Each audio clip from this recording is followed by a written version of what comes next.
बहुत समय पहले की बात है। पहाड़ों के किनारे बसा एक शांत सा गांव था। नाम था धवलपुर। गांव में हरियाली थी, खेत थे, पशु पक्षी और मेहनतकश लोग। उस गांव में एक छोटा सा लड़का रहता था जिसका नाम था चीकू। चीकू केवल 7 साल का था, लेकिन बहुत ही शरारती बच्चा था। उसके माँ बाप किसान थे। वे चाहते थे कि उनका बेटा पढ़ लिख कर बड़ा आदमी बने, लेकिन चीकू का ध्यान पढ़ाई में कम और शरारतों में ज्यादा रहता था। हर रोज सुबह उसकी माँ उसके लिए टिफिन बना देती और कहती, चीकू, सीधे स्कूल जाना, रास्ते में किसी से लड़ाई मत करना और झूठ तो बिल्कुल मत बोलना। चीकू हर बार मुस्कुराकर हाँ माँ कहता और निकल जाता, लेकिन वो अक्सर स्कूल देर से पहुंचता। क्यों? क्योंकि रास्ते में वह किसी न किसी को परेशान करता या फिर कोई शरारत करता। एक दिन चीकू स्कूल जा रहा था, तभी उसे एक मजाक सूझा। जंगल के पास आकर वो जोर जोर से चिल्लाने लगा, भेड़िया आ गया, बचाओ, भेड़िया आ गया। गांव के लोग कामकाज छोड़कर दौड़ पड़े। कोई कुल्हाड़ी लेकर आया, कोई लाठी लेकर, कोई हाथ में पत्थर लिए भागा। जब सबने देखा कि वहां तो कोई भेड़िया नहीं और चीकू पेड़ के पीछे हंस रहा है, अरे बाबा, मजाक था, आप लोग तो डर ही गए। लोग नाराज हो गए। बूढ़े दादा रामू ने कहा, बेटा, झूठ बोलना बुरा होता है। तुम्हारे स्कूल में झूठ बोलने सिखाया जाता है क्या? लेकिन चीकू को कोई फर्क नहीं पड़ा।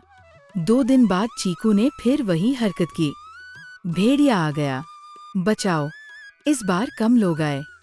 जब उन्होंने देखा फिर से मजाक किया गया है, तो लोग गुस्सा से बड़बड़ाते हुए बोलते हुए निकल गए कि कितना शैतान बच्चा है, हमेशा झूठ ही बोलता रहता है। मगर चीकू को अपनी शरारतों में मजा आता था। वो सोचता था कि ये सब उसकी चालाकी है। चीकू के माता पिता सीधे सादे लोग थे। वे खेत में मेहनत करते और चीकू को स्कूल भेजते। उन्हें इस बात का अंदाजा नहीं था कि चीकू रास्ते में क्या क्या करता है। चीकू का एक सपना था, बड़ा आदमी बनना, शहर जाना और सबको दिखाना कि वो सबसे समझदार है। लेकिन ये सपना भी झूठ और मजाक के धागे में उलझा हुआ था। एक दिन सुबह चीकू तैयार हुआ। मौसम कुछ अजीब था। आसमान में बादल थे, हवा तेज चल रही थी। उसकी माँ ने कहा, जल्दी स्कूल पहुंच जाना बेटा, मौसम बिगड़ रहा है। चीकू टिफिन लेकर निकला। आज उसका मूड शांत था, लेकिन किस्मत ने कुछ और तय कर रखा था। जब वो जंगल के पास पहुंचा, तो झाड़ियों में कुछ सरसराहट हुई। वो रुका, झाड़ी हिली, एक तेज गुर्राहट हुई। भेड़िया वही था जो अब तक उसकी झूठ की कहानियों में रहता था, पर इस बार वो सचमुच था। भेड़िया की आंखें लाल थीं, उसके नुकीले दांत बाहर झांक रहे थे। चीकू कांप गया। उसने जितनी तेज आवाज में हो सकता था चिल्लाना शुरू किया, बचाओ, भेड़िया आ गया, सच में आ गया। गांव के लोग खेत में काम कर रहे थे। किसी ने आवाज सुनी, अरे, फिर चीकू का झूठ। छोड़ो, काम करो। दादा रामू बैठे थे। उन्होंने कान लगाए, लेकिन फिर बोले, अब की बार यकीन नहीं कर सकता, 2 बार झूठ बोल चुका है वो। चीकू चिल्लाता रहा, रोता रहा, मैं झूठ नहीं बोल रहा, प्लीज कोई आओ। भेड़िया अब धीरे धीरे उसकी ओर बढ़ रहा था।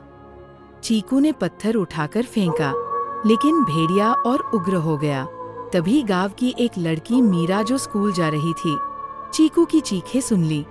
वह दूर से ही देखी, सचमुच में भेड़िया आ गया है। वो भागते हुए गांव पहुंची और बोली, चीकू की चीखें कुछ अलग है आज। भेड़िया सच में आ गया है। हमने दूर से देखा, लगता है वो सच बोल रहा है। तब दादा रामू का दिल कांप उठा। अगर वो सच बोल रहा हो तो चलो। वे 2-3 लोगों को लेकर दौड़े। जब वे पहुंचे तो देखा चीकू एक पेड़ पर चढ़ा है और भेड़िया नीचे गुर्रा रहा है। लोगों ने मिलकर शोर मचाया, पत्थर मारे और भेड़िए को भगाया। किसी तरह चीकू की जान बची। गांव लौटकर चीकू बहुत रोया। उसने सबके सामने हाथ जोड़ लिए, माफ कर दो, अब कभी झूठ नहीं बोलूंगा। अगर आज दादा नहीं आते तो मैं वो बात अधूरी छोड़कर फिर से रोने लगा। दादा रामू ने उसके सिर पर हाथ रखा और कहा, बेटा, सच्चाई की ताकत झूठ से कहीं बड़ी होती है। अब इस गलती को भूलना नहीं। उस दिन के बाद चीकू सच बोलने लगा, स्कूल में मन लगाने लगा और सभी का प्रिय बन गया। उसकी कहानी पूरे गांव में एक मिसाल बन गई। झूठ बार बार बोलने से सच्चाई भी झूठ लगने लगती है।